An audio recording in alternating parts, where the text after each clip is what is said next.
Setiap tahun memang universitas ini begitu banyak sekali mengeluarkan sarjana atau mengalumnikan sarjana. Bagaimana keseimbangannya nih antara, karena memang tidak seimbangnya jumlah guru dengan jumlah anggaran yang kita miliki. Tetapi karena dana ini kecil, ya, itu kita hanya mampu di tahun 2021 kita hanya mampu membayar hanya 2.601 orang. Jauh sekali. Ya. Sisanya ini 4.000-an ini dari yang tadi Bapak sebutkan 6.000, sedangkan dana 22 miliar, 23 miliar.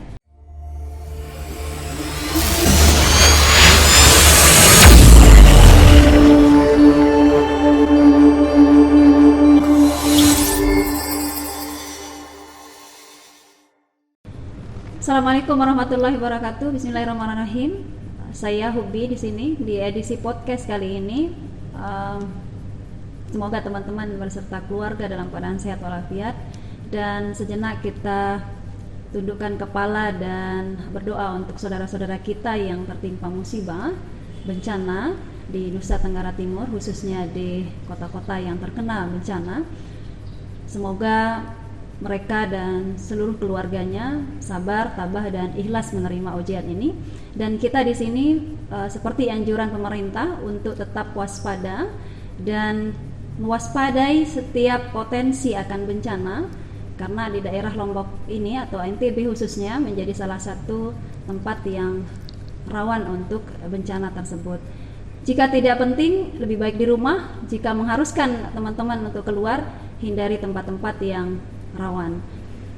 Baik, di studio saya ada narasumber, atau kami di sini saya ditemani oleh narasumber. Beliau adalah Haji Alimuddin Mesir MPD selaku Kabid Pendidikan dan Tenaga Kependidikan Dikbud Kabupaten Lombok Timur. Nanti akan kita ulas bersama. Di sini ada tema bagus. Kita akan membahas tentang bagaimana sih posisi atau kondisi guru-guru kita di Kabupaten Lombok Timur. Nanti kita akan bahas bersama. Kita sapa. Assalamualaikum warahmatullahi wabarakatuh. Waalaikumsalam warahmatullahi wabarakatuh. Bagaimana kabar nih, Bang? Baik. Alhamdulillah ya. Baik. Ini sepertinya sehat ya. Alhamdulillah. Selalu sehat. Selalu dengan tampilan prima. Pakaian begitu ya. Begitu. Sangat ini gitu loh. Kita ngelihat baru nih dari tampilan kita. Bagaimana kabar keluarga, Pak, di rumah? Alhamdulillah sehat. Alhamdulillah sehat ya. Baik, ini terkait dengan tema kita ini, Pak. Jadi salah satu menjadi pertanyaan berat bagi, atau pertanyaan luas nih bagi guru-guru kita. Bagaimana sih posisi guru-guru kita sekarang di Kabupaten Lombok Timur? Kemudian seperti apa keadaannya guru-guru kita? Ini menjadi pertanyaan pertama saya adalah, seperti informasi yang kita lihat bahwa kita ini sepertinya kekurangan guru. Ini informasi yang saya dengar. Jadi seperti apa sih kekurangan kita di Kabupaten Lombok Timur ini? Kekurangan kita ada berapa? Kemudian bisa dibagikan ke teman-teman kita seperti apa, Pak? Baik. Terima kasih. Assalamualaikum warahmatullahi wabarakatuh. Waalaikumsalam warahmatullahi wabarakatuh. Saya perlu sampaikan kepada seluruh warga Lombok Timur. Sampai dan saat ini kita semua, kami semua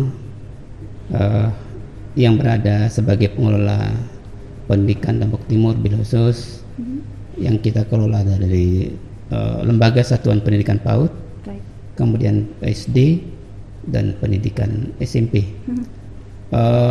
Sebelum saya sampaikan ke bagaimana keadaan teman-teman Bapak Ibu guru saat ini, terlebih dahulu saya dari Kepala Bidang Ketenagaan yang menangani seluruh aktivitas regulasi terhadap pengabdian para guru kita di lapangan. Berikut bagaimana mengamankan, melayani mereka hak-hak yang melekat dari pengabdian itu sendiri. Sampai saat ini kita punya guru saat ini. Guru kita itu lebih daripada 12.022 orang. Gitu. Sedangkan guru-guru kita, guru GTT di sini ada dua istilah. Ada guru tenaga pendidik dan ada tenaga kependidikan. Betul. Nah, tenaga pendidik itu yang mengajar di kelas, sedangkan tenaga kependidikan itu adalah tenaga administrasi, tenaga pendidik yang lain. Kita punya tenaga kependidikan honorer yang sampai saat ini jumlahnya itu ada 6.527 orang. Itu yang ada di SD sama SMP. Sedangkan di PAUD itu jumlahnya 3.077 orang yang GTT kita. Sedangkan yang negeri sisa sampai dengan hari ini guru-guru negeri kita itu ada 5.261.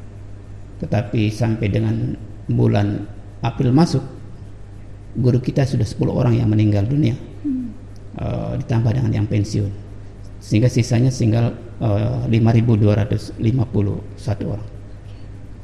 Nah, dalam kondisi saat ini di masa-masa COVID, dilema proses pembelajaran di mana para guru lebih banyak belajar dengan pendekatan daring, walaupun daring ini banyak kendala yang ditemui sama guru maupun murid kita, tapi bagaimanapun pelajaran tetap jalan. Setelah beberapa bulan terakhir kita telah mencoba belajar tatap muka, sehingga anak-anak kita menggunakan kelas shift hari, sehingga anak-anak bisa ketemu, ibu bapak ibu bisa bertemu sama guru-gurunya, di samping untuk menyambung silaturahmi dan belajar, mengurangi kebosanan dan kestresan di rumah sendiri. Betul. Kemudian tentunya kita memperketat protokol kesehatan. Kita punya aturan ketat di masa uji coba. Tatkala guru-guru kita tidak satu orang saja tidak pakai masker di hadapan anak-anak, itu sama arti dengan 100 orang anak-anak, maka sekolah tersebut kita tutup 6 hari sampai guru-guru harus bersiap-siap, bersedia melaksanakan. Itu seharusnya normalnya seperti itu. Iya. Itu begitu pula 15% dari alat kesehatan yang kita persyaratkan untuk menanggulangi corona tidak dijalankan, maka sekolah kita tutup. Inilah kondisi kita saat ini, tapi insya Allah tidak banyak sekolah yang kita tutup setelah teman-teman turun monep. Alhamdulillah, dan anak-anak juga belajar dengan baik tanpa menimbulkan klaster-klaster baru. Selanjutnya, kondisi guru kita, dari sekian jumlah ribuan guru kita, sesungguhnya kita tidak kekurangan ya. Yang kita kekurangan terjadi ada di guru-guru mata pelajaran. Oke, guru mata pelajaran. Di guru mata pelajaran dan guru PAUD. Ya.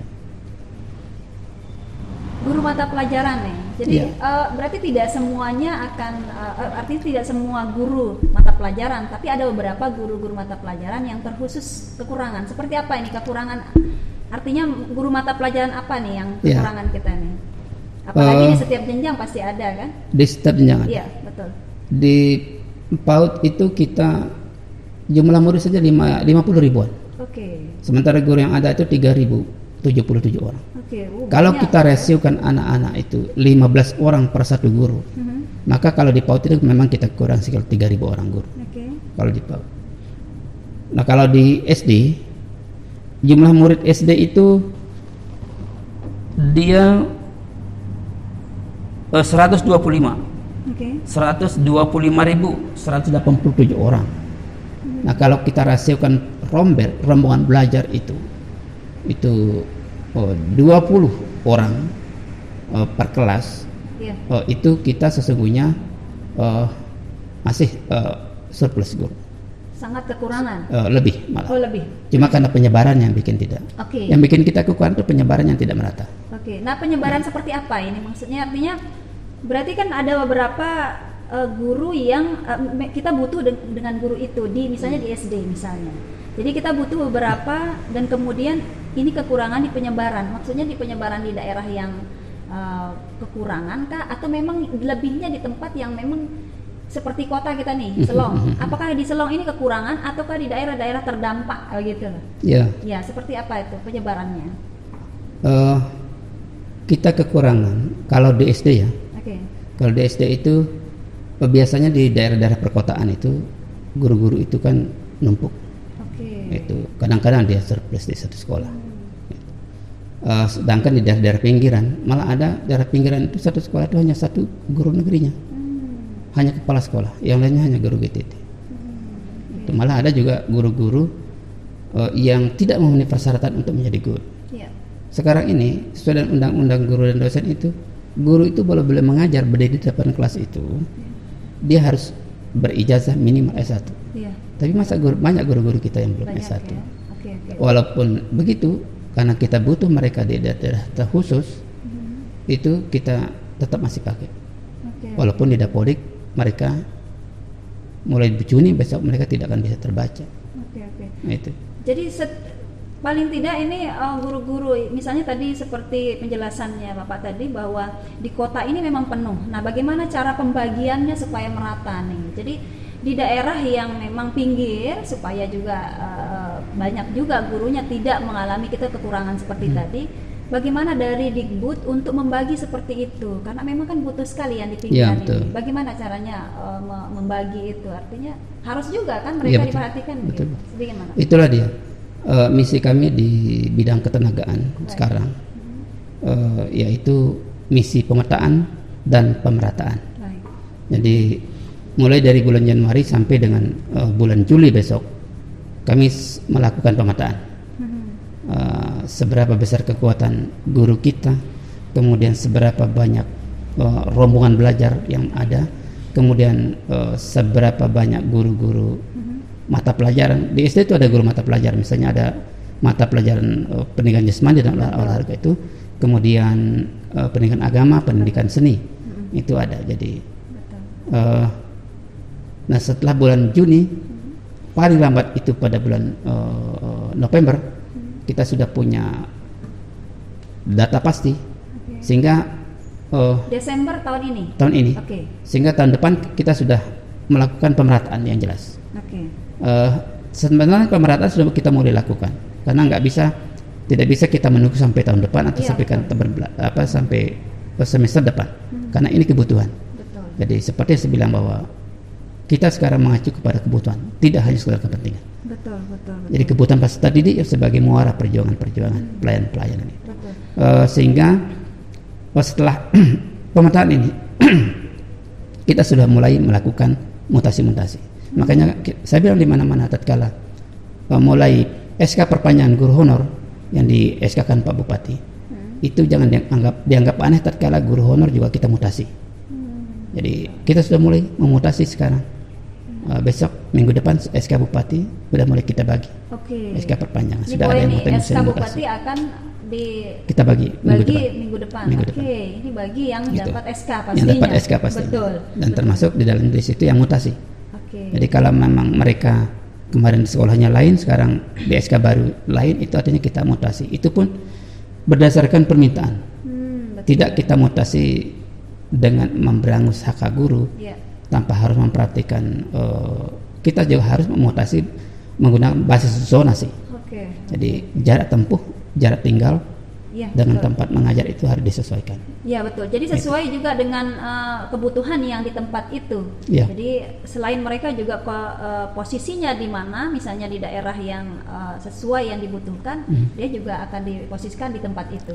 Nah, seperti apa nih mata pelajaran apa yang kekurangan kita guru nih? Artinya yang tadi Bapak bilang bahwa kita memang kekurangan, tapi di mapel, di guru mata pelajaran apa yang kita butuhkan ini? Baik di SD maupun di SMP, kita kekurangan itu guru agama, guru agama Islam, PAI, kemudian PAI itu, kemudian guru olahraga, ditambah dan guru pendidikan seni. Itu baik di SD maupun SMP itu rata-rata kita kekurangan. Kalau di SMP yang nambahnya ada guru PPKN, kita kekurangan. Ini memang kurang sekali atau memang ada di satu sekolah ya paling kekurangannya 1, 2 atau mungkin ataukah sebanyak itukah kekurangan kita kita tidak menghitung per sekolah. Kalau di guru mata pelajaran menghitung jam. Ya, jadi ada beberapa jam pelajaran PPKN misalnya yang tidak ada gurunya. Sehingga terpaksa dengan guru-guru mata pelajaran untuk mengisi misalnya PPKN ini kelebihan 40 jam. Jumlah mata pelajaran di satu sekolah SMP itu 40 jam PPKN. Lalu guru yang ada hanya satu PPKN, maka dia wajib mengajarnya dia hanya 24 jam. Wajib mengajar. Maka di situ akan ada tambahan guru. Ada kekurangan 36 jam. Maka 36 jam ini kan kita butuh 2 orang guru. Betul. Jadi bisa berbagi juga sebenarnya, tidak semuanya full satu guru itu yang pegang. Kewalahan juga begitu, Pak ya. Ini terkait dengan kekurangan guru. Bagaimana nih dari sistem yang dibuat oleh Dikbud khususnya, langkah apa yang dilakukan oleh Dikbud untuk rekrutmen? Nah, tadi kan kita sudah tahu beberapa kekurangan kita. Rekrutmennya seperti apa nih Dikbud yang dilakukan Dikbud untuk kedepannya ini? Artinya supaya masyarakat juga tahu seperti apa sih rekrutmen dari guru penjaskes yang tadi, kemudian seni, PKN yang tadi. Seperti apa Pak supaya teman-teman kita paham? Itu tadi kita mencoba merekrutmen itu berdasarkan kebutuhan, tapi bukan berdasarkan kepentingan-kepentingan. Sehingga mulai Januari sekolah tidak boleh membuat SK pengangkatan, tidak boleh mengangkat diam-diam guru honorer. Sekolah hanya berhak mengusulkan. Tatkala mereka butuh, memang realnya mereka butuh, maka sekolah atau kepala sekolah mengajukan permohonan untuk tenaga guru yang dibutuhkan. Maka dari permohonan mereka itulah yang kita proses untuk guru apa yang dibutuhkan. Selama lamaran itu di kita itu ada. Terkadang yang banyak itu teman-teman kepala sekolah itu sudah punya guru. Betul. Sudah punya guru yang sudah mengabdi di situ. Bukan rahasia lagi ini, Pak. Ya. Lalu mengusulkan. Ada pernyataan-pernyataan rekomendasi UPTD tentunya supaya semua merasa aman gitu ya. Akhirnya kita SK kan. Karena mereka butuh. Tetapi teman-teman harus melihat secara real, benar nggak? Bagaimana melihatnya? Tidak perlu datang ke sekolah. Buka dapodik. Jadi kita nggak bisa dibohongi sama kepala sekolah. Ada nggak datanya atas nama ini? Jadi bukan kita buka dapodik. Misalnya sekolah SD ini, apa SMP ini, dan mengajukan guru IPS misalnya. Kita buka dapodik. Apakah benar SMP ini butuh guru IPS? Setelah kita buka dapodik, ternyata di situ ada kelebihan guru IPS. Ini ada apa? Berarti kita tidak akan berikan dia walaupun dia minta. Karena di data pokok pendidikan itu guru IPS itu kelebihan di sekolah itu. Berarti ini ada main-main nih. Jadi kita tidak akan teruskan. Selain itu apakah ada syarat-syarat yang memang harus diikuti oleh guru-guru yang memang dibutuhkan oleh sekolah itu sendiri, artinya yang ditandatangani oleh Dikbud nanti? Selain yang tadi memang harus ada tawar atau usulan dari sekolah itu, apakah dia harus masuk dulu di dapodik atau memang bagaimana? Ada nggak syarat khusus yang disiapkan oleh Dikbud begitu? Kalau di kita tidak ada, yang penting mereka sudah S1, punya ijazah linear dengan kependidikan itu sendiri, kemudian memiliki kartu keluarga, fotokopi KTP, kemudian surat lamaran. Berikut pernyataan kepala sekolah yang dituju, gitu ya, siap bersedia menerima karena kekurangan guru. Nah inilah persyaratan mereka yang kita. Nah kalau dapodik mereka nggak bisa masa dapodik sebelum punya SK Bupati. Itu. Tapi ini bukan rahasia lagi, kita lihat di setiap sekolah memang kepenuhan guru kadang. Artinya yang saya tidak bisa menyebutkan, artinya guru ini misalnya guru IPS ya, tadi Bapak informasikan bahwa kelebihan. Nah, tapi ternyata di kebutuhannya memang dia kelebihan juga kebutuhan di situ. Seperti artinya tidak akan diberikan kan SK ataupun bagaimana dari Dikbud atau bagaimana itu yang dia harus mengeluarkankah guru itu atau bagaimana? Nah, itu dia. Mulai saat ini banyak sekolah yang seperti itu, yang kelebihan guru. Karena penyebaran guru-guru GTT kita kemarin itu yang tidak berimbang dengan kondisi yang ada, sehingga tidak terkendalikan. Nah sekarang kepala-kepala sekolah kita minta berapa kelebihan dan berapa kekurangan. Tatkala ada yang kelebihan, maka mereka harus bersiap-siap membuatkan kita pernyataan untuk menyampaikan kata-kata kelebihan tentang sekolah, sehingga kita akan bisa mutasi. Kita mutasi guru-guru kita ke tempat yang dibutuhkan. Cuma kalau di SD kita lebih enak, artinya ngaturnya lebih enak. Jadi tidak ada terlalu banyak pengaruh. Tatkala guru kita pindah yang lebih ke tempat yang kurang karena kita masih kekurangan, itu saya pikir guru-guru juga tenang. Tapi kalau di SMP ini, kalau kita mutasi guru, harus kita memperhitungkan dapodik. Jadi tatkala anak-anak guru-guru kita sudah masuk dapodik lalu kita mutasi sepihak, maka itu akan merugikan guru itu sendiri. Betul. Kita tidak mau merugikan guru. Betul. Itu. Ini juga jadi catatan kita bersama ini Pak. Jadi setiap tahun memang universitas ini begitu banyak sekali mengeluarkan sarjana atau mengalumnikan sarjana. Bagaimana keseimbangannya nih antara ribuan ini Pak? Kalau kita lihat di NTB ini begitu banyak universitas juga begitu yang swasta maupun negeri. Bagaimana keseimbangan itu sehingga kita kekurangan, tapi kok setiap tahun kita menurunkan atau mengalumnikan begitu sarjana begitu besar, seimbangannya itu sepertinya jauh sekali begitu. Bagaimana Bapak mendiskusikan ini di Dikbud begitu?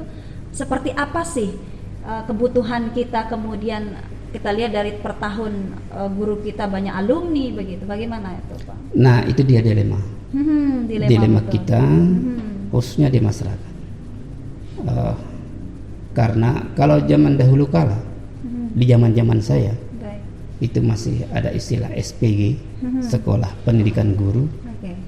Kalau dia guru agama, Sekolah Pendidikan Agama, itu tuh kan menamatkan guru itu sudah diperhitungkan dengan jumlah sekolah yang dibutuhkan. Betul.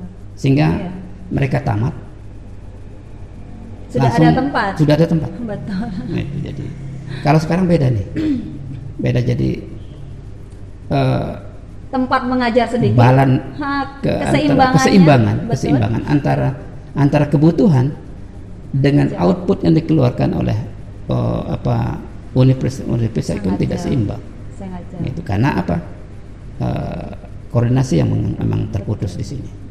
Betul, tapi tidak menutup kemungkinan juga, artinya jangan sampai juga masyarakat kita yang nganggur begitu Pak. Jadi salah satunya adalah keberadaan Dikbud menyesuaikan rekrutmen guru, kemudian supaya menyederhanakan rekrutmen, kemudian seperti apalah itu supaya masyarakat kita ini juga, apalagi alumni-alumni yang pendidikan ini juga ikut terjun juga dalam pendidikan begitu. Itu seperti itu Pak.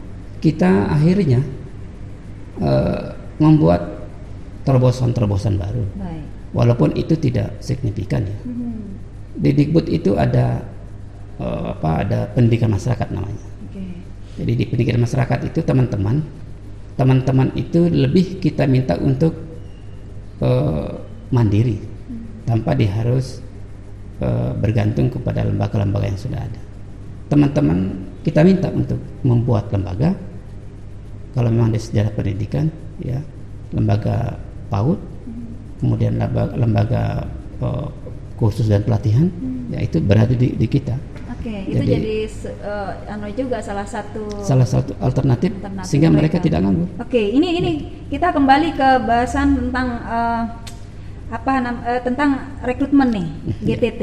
Nah, ini ada informasi bahwa ada guru yang memang minim gaji, bahkan ada yang belum bergaji nih.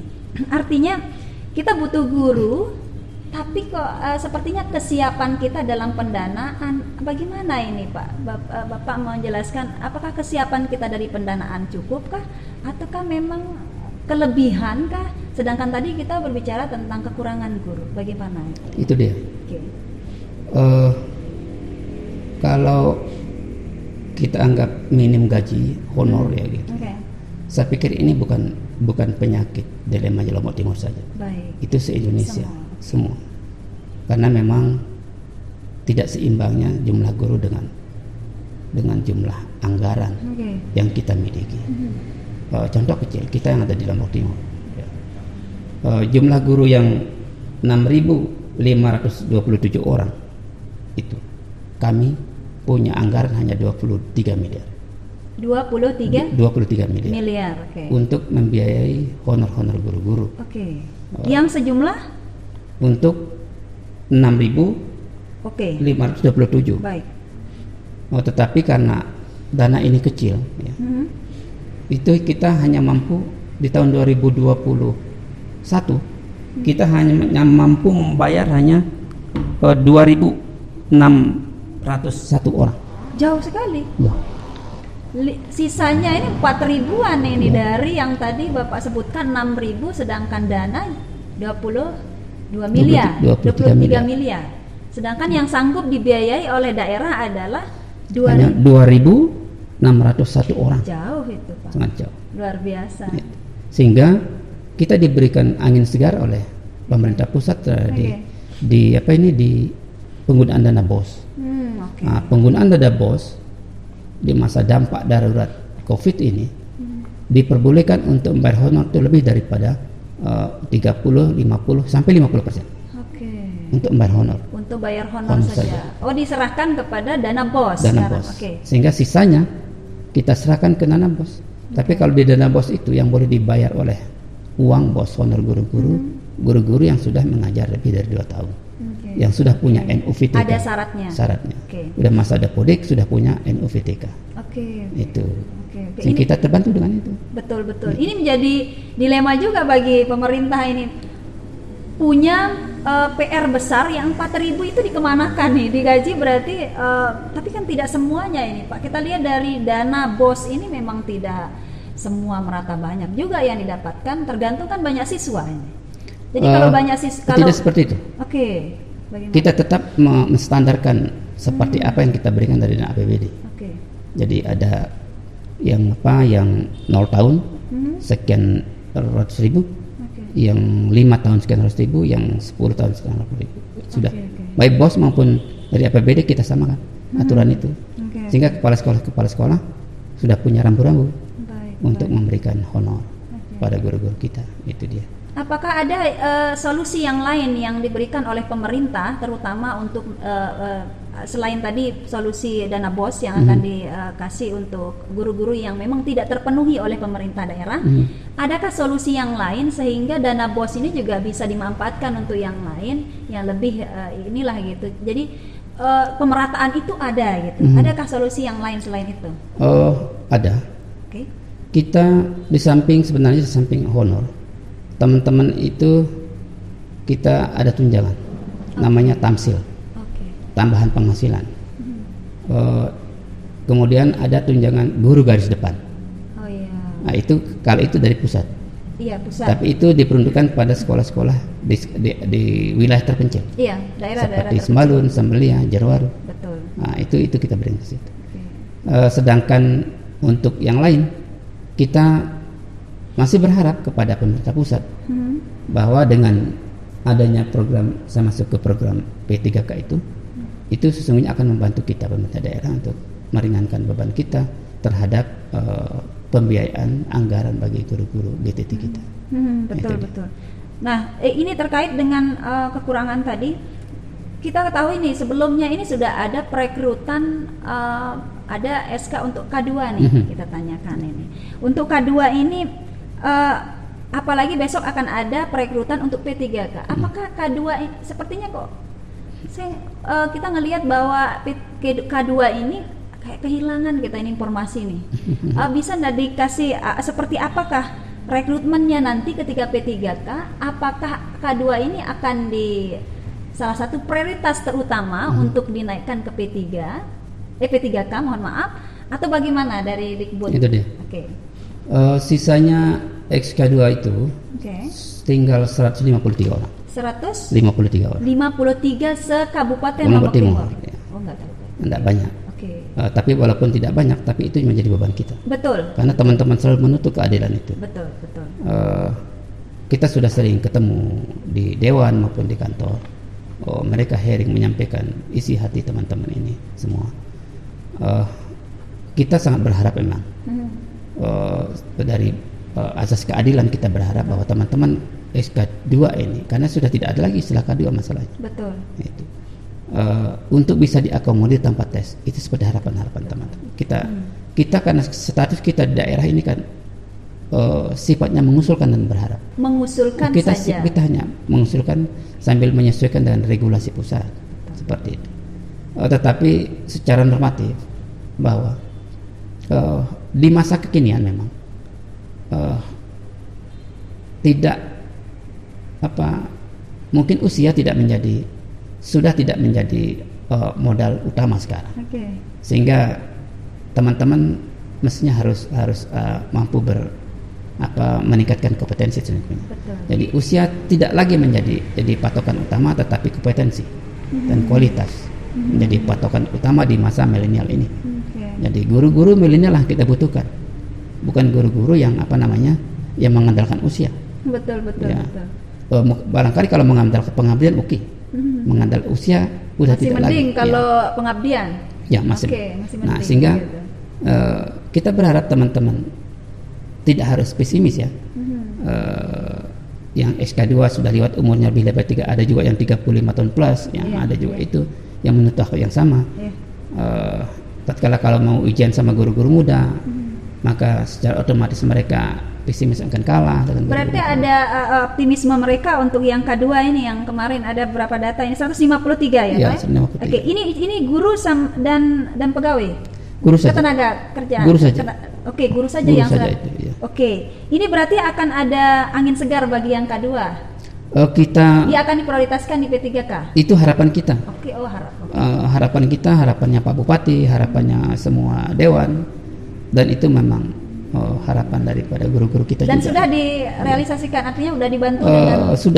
Sudah beberapa kali teman-teman dari BKSDM, dari Dinas Dikbud, dari teman-teman sendiri berangkat pengurus komunitas, bersama anggota dewan juga pernah berangkat. Cuma tinggal kita menunggu jawaban dari pusat. Semoga ada angin segar ini benar-benar didapatkan oleh teman-teman. Yang penting sudah diusulkan oleh Dikbud begitu. Ya, ini membantu juga bagi saudara-saudara kita yang sudah dapat K2 dan menjadi angin segar bahwa mudah-mudahan bisa diambil kesimpulan lah pusat bahwa ini yang perlu dinaikkan meskipun tanpa tes. Paling tidak mereka ikut memberkasan. Itu kan harapan kita. Itu harapannya, betul. Ini menjadi salah satu tema kita sebenarnya, ini K2, kemudian bagaimana P3K ini, kemudian apa sih sebenarnya ke depan kira-kira apa yang bisa diharapkan dari guru yang direkrut oleh Dikbud, kemudian dengan syarat-syarat seperti yang tadi disebutkan, kemudian ada juga guru K2. Maksud saya K2 tadi, kemudian ada usia 35 ke atas. Seperti apa nih ke depan kira-kira harapan kita kepada guru-guru kita ini yang sudah artinya mendapatkan SK gitu, itu atau K2 ataupun yang memang dapat spesial dari segi umurnya yang 35 ke atas nih. Karena memang terkait dengan tidak ada PNS juga ini. Betul. Di tahun 2021 memang tidak ada pangkatan PNS. Betul. Hanya itu untuk P3K. Jadi program P3K ya. Itu program pemerintah dengan istilah 1 juta guru. Jadi semoga guru kita yang sudah masuk dari 6.000 sekian tadi, yang sudah masuk datanya itu ada 4.292 orang. Maka kembali kita genjot mereka. Kita diberikan waktu sampai batas 28 Februari. Data Dapodik harus valid. Sehingga mereka bisa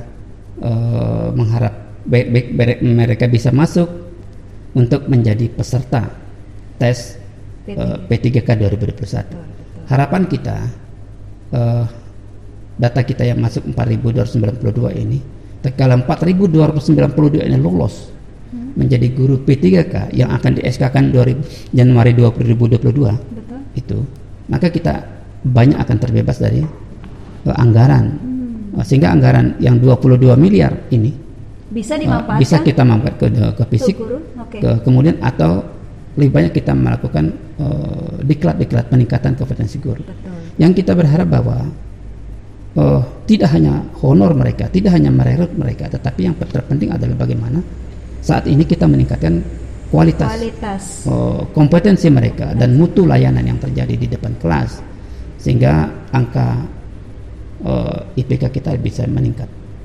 Itu dia. Itu harapannya. Jadi harapan kita, sehingga satu hal yang jadi PR besar juga bahwa tatkala guru-guru kita kompetensinya sudah meningkat, kompetensinya sudah bagus, maka mereka juga akan bisa lolos untuk uji kompetensi guru UKG. Tatkala mereka sudah UKG bisa ikut diklat keprofesian, mereka juga bisa mendapatkan tunjangan sertifikasi. Kalau sudah dapat tunjangan sertifikasi, maka kesejahteraan mereka juga akan meningkat.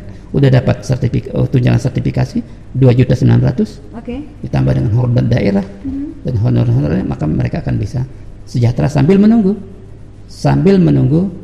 mereka dikukuhkan menjadi guru ASN atau menjadi guru yang diakui oleh pemerintah dengan penggajian pemerintah. Itu dia. Ini luar biasa ini berharap sekali untuk tahun ini, apalagi dalam perekrutan P3K ini guru-guru kita kompetensi lebih naik, kemudian apalagi dapat diterima. Ya, betul. Kemudian ini menjadi lonjakan besar juga bagi Dikbud bahwa luar biasa nih. Jadi kalau sudah termasuk juga dalam rekrutmen itu, kemudian dapat juga guru-guru kita, itu akan membantu dari mengurangi yang tadi, sehingga dana yang tadi disebutkan tadi bisa digunakan untuk hal-hal yang lain. Itu dia. Betul. Kedepannya bagaimana nih Dikbud untuk perekrutan itu, apakah sudah sesuaikah, sudah ada beberapakah yang tidak memenuhi, ataukah memang semuanya sudah terpenuhi? Kalau sekarang sudah mulai terpenuhi. Tetapi ada saja teman-teman kita yang sekarang sedang mengajar di satuan-satuan pendidikan kita yang tidak memenuhi kualifikasi pendidikan itu sendiri. Dilema kita mau keluarkan, di situ muncul unsur kemanusiaan kita. Tidak kita keluarkan, maka sudah tidak layak menjadi guru. Tatkala mereka tidak memenuhi standar S1 itu. Dilema juga. Itu dia. Sehingga kita coba memacu energi mereka, semangat mereka untuk mau melanjutkan kuliah. Betul. Gitu. Ini juga untuk demi daerah kita juga, bahwa